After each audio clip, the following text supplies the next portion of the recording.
नमस्कार, मैं अंशिका तंवर आप सभी का हार्दिक स्वागत करती हूँ अपने इस यूट्यूब चैनल हिंदी भाषा और साहित्य में। बांधा था विभू को किसने इन काली जंजीरों से, मणि वाले फणियों का मुख क्यों भरा हुआ है हीरों से।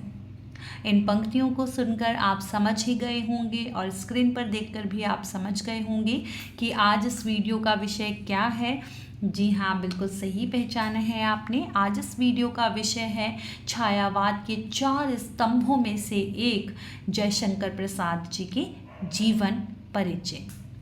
आज इस वीडियो में हम जयशंकर प्रसाद जी के जीवन से परिचित होंगे। यह वीडियो परीक्षा की दृष्टि से तो महत्वपूर्ण है ही, साथ ही रोचक भी होने वाली है, क्योंकि इसमें जयशंकर प्रसाद जी के जीवन से संबंधित रोचक तथ्यों को हम देखेंगे।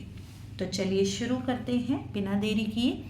इससे पहले कहूँगी कि बच्चे आप कॉपी और पेंसिल लेके बैठिए, पेन पेंसिल लेकर बैठिए और जो भी बिंदु आपको बताए जाएंगे उन सभी को आप साथ साथ नोट करते जाइए, क्योंकि परीक्षाओं की दृष्टि से ये बहुत ही महत्वपूर्ण होने वाली है वीडियो। साथ के साथ नोट करते रहें। जयशंकर प्रसाद जी की अगर बात की जाए तो उन्हें छायावाद का वृहत्तरी और ब्रह्मा कहा जाता है। अब बात करते हैं जीवन परिचय की।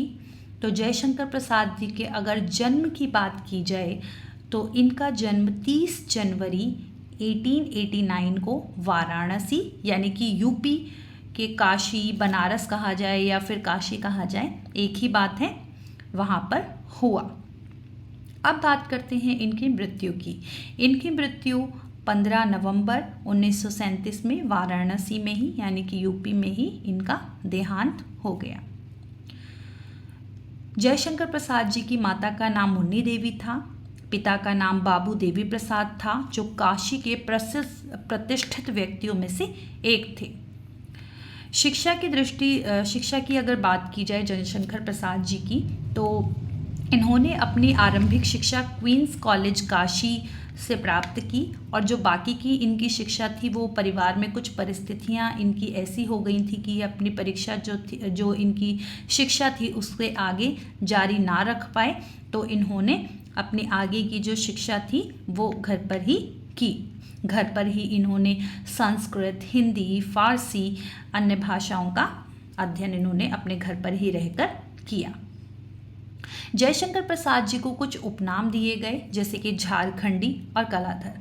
बच्चे, ये परीक्षाओं में अक्सर पूछा जाता है कि जयशंकर प्रसाद जी का उपनाम क्या है या क्या था, क्या कहा जाता है इनका उपनाम, तो क्या है, झारखंडी या फिर कलाधर। अब इनकी बात करते हैं जयशंकर प्रसाद जी की प्रारंभिक शिक्षक की।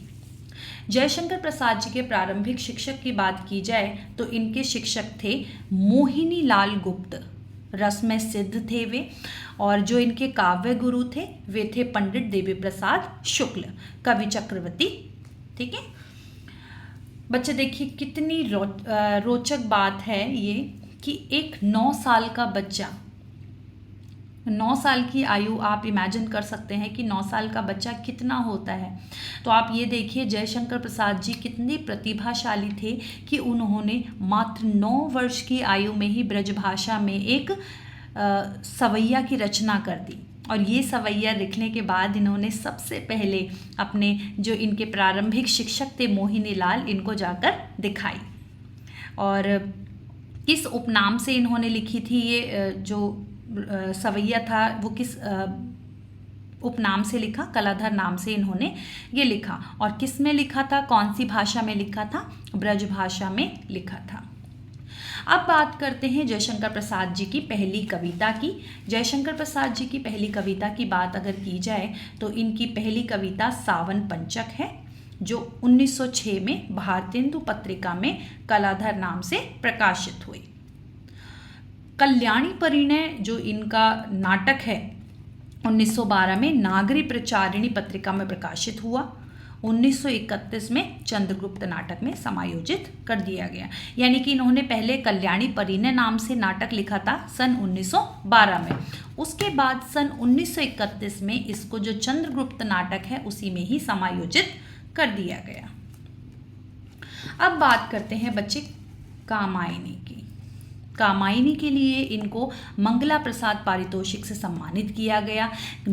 कामायनी जो है वो जयशंकर प्रसाद जी की एक महत्वपूर्ण प्रसिद्धि है, इनकी महत्वपूर्ण छायावादी रचना है जिसका समय जो है वो 1935 ईस्वी कहा जाता है।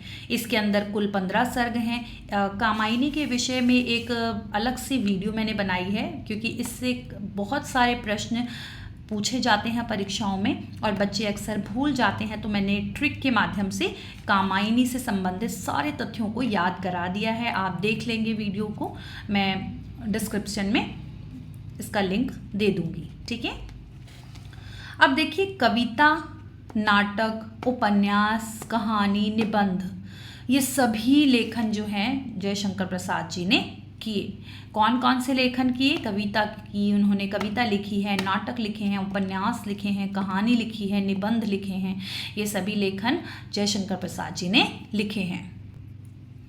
भाषा की बात की जाए बच्चे तो जयशंकर प्रसाद जी ने जो अपनी आरंभिक जो रचनाएं की हैं वे ब्रज भाषा में की हैं। उन्होंने अपनी आरंभिक जो रचनाएं की वो किस भाषा में की? ब्रज भाषा में की। अब बात करते हैं जयशंकर प्रसाद जी की काव्य कृतियों की। प्रेम पथिक जो है वो इनकी महत्वपूर्ण एक काव्य कृति है। ब्रज भाषा में रचित हुई है 1909 में इंदु पत्रिका में। समय क्या है इसका? 1909 में ब्रजभाषा में इन्होंने लिखी थी जो कि इंदु पत्रिका में प्रकाशित हुई और इसका दूसरा संस्करण जो है वो खड़ी बोली में आया। पहले इन्होंने इसे ब्रजभाषा में लिखा था 1909 में, लेकिन उसके बाद इसका दूसरा संस्करण आया 1914 ईस्वी में। वह कौन सी भाषा में आया? खड़ी बोली में। इंदु पत्रिका जो है बच्चे जयशंकर प्रसाद के भांजे अंबिका प्रसाद गुप्त के द्वारा संपादित की जाती है। संपादक पूछे जाते हैं तो यह भी एक महत्वपूर्ण प्रश्न है बच्चे। तो इंदु पत्रिका के जो संपादक है वे कौन है? जयशंकर प्रसाद के ही भांजे अंबिका प्रसाद गुप्त जो हैं वो इंदु पत्रिका को संपादित करते। करुणालय क्या है? एक काव्य नाटक है जयशंकर प्रसाद जी का। इंदु पत्रिका में 1913 ईस्वी में और बाद में चित्राधार में इसको संकलित कर दिया गया था। सन 1918 में इसको समायोजित कर दिया गया चित्राधार के अंदर ही, लेकिन पहले इसको इंदु पत्रिका में 1913 में प्रकाशित कराया गया था। उसके बाद देखो ये तीनों जो तिथियां हैं आपको वो याद रखनी है बच्चे। देखिए महत्वपूर्ण है परीक्षा की दृष्टि से। देखिए इंदु पत्रिका में 1913 ईस्वी में प्रकाशित की गई। उसके बाद चित्राधार इनकी रचना है उसके अंदर संकलन किया गया इसका 1918 में, और उसके बाद 1928 में करुणालय और चित्राधार दोनों को स्वतंत्र रूप से प्रकाशित कर दिया गया। यानी कि चित्राधार को अलग से प्रकाशित कर दिया गया और करुणालय जो है वो अलग से प्रकाशित कर दी गई। ठीक है, अब बात करते हैं महाराणा का प्रताप। यह भी एक महत्वपूर्ण रचना है जयशंकर प्रसाद जी की। 1914 ईस्वी में इंदु पत्रिका में प्रकाशित हुई थी यह, और फिर बाद में 1918 ईस्वी में इसे चित्राधार में ही संकलित कर दिया गया।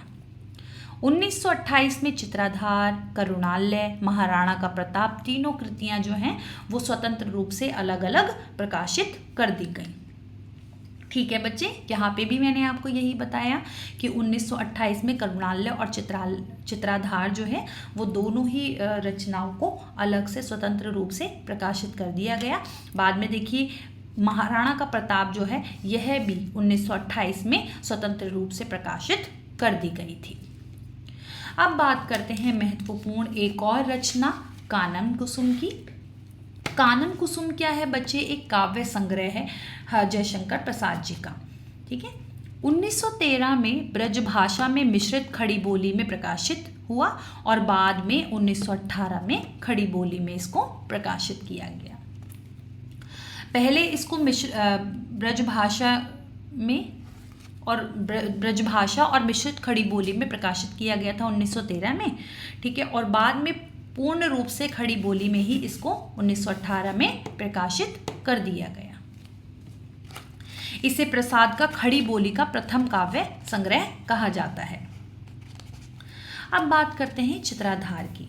चित्राधार की अगर बात की जाए तो 1918 में मिश्रित कविताएं ब्रजभाषा की, खड़ी बोली की, इन दोनों ही भाषाओं की जो मिश्रित कविताएं यानी कि ब्रजभाषा की भी, खड़ी बोली की भी, जो मिश्रित भाषा की कविताएं हैं वो इसके अंदर संकलित की गई चित्राधार में।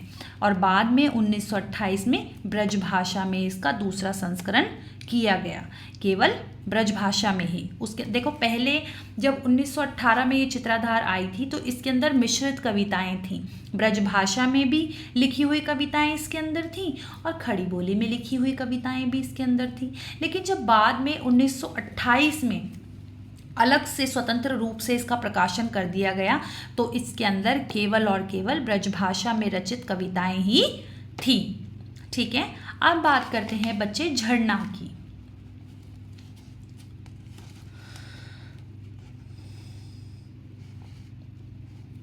झरना की अगर बात की जाए तो 1918 में प्रकाशित हुई यह रचना और पहली छायावादी कविता प्रसाद की यह कही जाती है। झरना, झरना क्या है? एक काव्य संग्रह है और ये कब प्रकाशित हुई? 1918 में। झरना को प्रसाद की छायावाद की प्रथम रचना कहा जाता है। इसे छायावाद की प्रथम प्रयोगशाला भी कहा जाता है। बच्चे ये जो पॉइंट है ना, ये परीक्षा की दृष्टि से अत्यंत महत्वपूर्ण है कि झरना को प्रसाद की जो प्रथम छायावादी कविता कही जाती है, यह है प्रथम रचना कही जाती है छायावादी, और इसको छायावाद की प्रयोगशाला भी कहा जाता है, प्रथम प्रयोगशाला। ठीक है, प्रथम प्रभात झरना काव्य संग्रह में ही संकलित है। प्रथम प्रभात जो इनकी कविता है वो झरना में ही संकलित है, यानी कि झरना में ही उसको समायोजित कर दिया गया। और दूसरा संस्करण झरना का कब आया था? 1927 ईस्वी में प्रकाशित हुआ था। अब बात करते हैं आंसू की। आंसू जो जयशंकर प्रसाद की रचना है, इसका प्रथम संस्करण 1925 में और दूसरा संस्करण जो है 1933 में प्रकाशित हुआ। आंसू क्या है बच्चे? आंसू 133 छंदों का विरह प्रधान स्मृति काव्य है और इसे हिंदी का मेघदूत भी कहा जाता है। ये देखिए जो मैंने हाईलाइट किए हुए हैं ना बच्चे, ये परीक्षा की दृष्टि से बहुत ही महत्वपूर्ण बिंदु हैं। अक्सर इनसे प्रश्न पूछे जाते रहे हैं और पूछे जाते रहेंगे, क्योंकि छायावाद की प्रमुख रचनाओं में से ही हैं ये, तो इनसे संबंधित प्रश्न तो आना लाजिम ही है ना। तो आंसू का जो प्रथम संस्करण है वो 1925 और दूसरा संस्करण जो है वो 1933 में आया। और ये आंसू है क्या? 133 छंदों का विरह प्रधान स्मृति काव्य है यह, और इसी को ही हिंदी का मेघदूत कहा जाता है। अब बात करते हैं लहर की। लहर का प्रकाशन वर्ष जो है वो 1935 है। अब आई है कामायनी की बात, जो मैंने आपको पहले भी कही थी, एक महत्वपूर्ण कृति है। ये है जयशंकर प्रसाद जी की, जिसके लिए उन्हें मंगला प्रसाद पारितोषिक भी प्रदान किया गया। इसका समय है 1935। 1935 इसका प्रकाशन वर्ष है। इसी के लिए जयशंकर प्रसाद जी को खूब प्रसिद्धि मिली। ठीक है, सम्मानित भी किया गया इनको। ठीक है, प्रसाद की प्रथम कविता की अगर बात की जाए तो वह है सावन पंचक। इसका सन 1906 ईस्वी समय माना जाता है। और ये कहाँ पर प्रकाशित हुई थी? भारतेंदु पत्रिका में प्रकाशित हुई थी। किस नाम से प्रकाशित हुई थी? कलाधर नाम से प्रकाशित हुई थी। अब इनकी प्रथम पुस्तकाकार रचना की बात की जाए, बच्चे ये तो केवल इनकी प्रथम ये कविता थी, लेकिन पुस्तकाकार रचना की बात की जाए, इनकी प्रथम पुस्तकाकार रचना जो थी वो उर्वशी थी। और ये उर्वशी क्या है? यह एक चंपू काव्य है और इसका प्रकाशन वर्ष क्या है? 1909। 1909 में इसको प्रकाशित किया गया। यह क्या है? कैसा चंपू काव्य है? गद्य पद्य मिश्रित, यानी कि इस चंपू काव्य में गद्य भी है और पद्य भी है। ये दोनों ही विधाएं इसके अंदर समाहित है। अब बात करते हैं बच्चे कामायनी की। कामायनी एक महाकाव्य है। कामायनी में कितने सर्ग हैं? कुल 15 सर्ग हैं। इसका अंगिरस क्या है? शांत। और इसका शांत का स्थायी भाव क्या होता है? निर्वेद होता है। तो यह भी आपसे पूछा जा सकता है। इसका दर्शन क्या है? समरसतावाद, आनंदवाद इसके प्रमुख पात्र कौन कौन से हैं? कामायनी के प्रमुख पात्रों की बात की जाए तो बच्चे कामायनी के प्रमुख पात्र कितने हैं? 4 हैं। कौन कौन से हैं? मनु, ईड़ा, श्रद्धा और कुमार। परीक्षाओं में अक्सर यह भी पूछा जाता है कि ये किस किस के प्रतीक हैं। अगर मनु की बात की जाए तो मनु मन का प्रतीक है, ईड़ा बुद्धि का प्रतीक है, श्रद्धा किसका प्रतीक है? हृदय का प्रतीक है, और कुमार किसका प्रतीक है? मानव का। और इस कामायनी का जो मुख्य छंद है वो क्या है? तांटक है बच्चे। ठीक है। कामायनी के जो सर्ग हैं उसकी मैंने अलग से एक वीडियो भी बनाई हुई है, आप देख सकते हैं डिटेल में। ये मैं भी इस वीडियो में भी आपको बता देती हूँ। इसके मुख्य सर्ग कितने हैं? 15 हैं। कौन कौन से हैं देख लेते हैं। चिंता, आशा, श्रद्धा, काम, वासना, लज्जा, कर्म, ईर्ष्या, ईड़ा, स्वप्न, संघर्ष, निर्वेद, दर्शन, रहस्य, आनंद। ये 15 क्या हैं? कामायनी के सर्ग हैं। इसी की ट्रिक मैंने आपको बताई है एक वीडियो में, वो आप देख सकते हैं। आचार्य शांति प्रिय द्विवेदी जी ने कामायनी को क्या कहा? छायावाद का उपनिषद कहा। जयशंकर प्रसाद जी की अगर बात की जाए बच्चे तो इन्हें प्रेम और सौंदर्य का कवि कहा जाता है। आशा करती हूँ आपको ये वीडियो अच्छी लगी होगी, समझ आई होगी, सारे तथ्य आपको अच्छे से क्लियर हो गए होंगे, आपके लिए यूज़फुल रही है तो लाइक ज़रूर कीजिएगा जिससे कि मेरा प्रोत्साहन बढ़े। और अगर आपको ये यूज़फुल लगी है तो अपने और मित्रों के साथ भी आप इसे साझा करें जिससे कि शेयर करने के बाद उन्हें भी इसका लाभ मिल सके। धन्यवाद।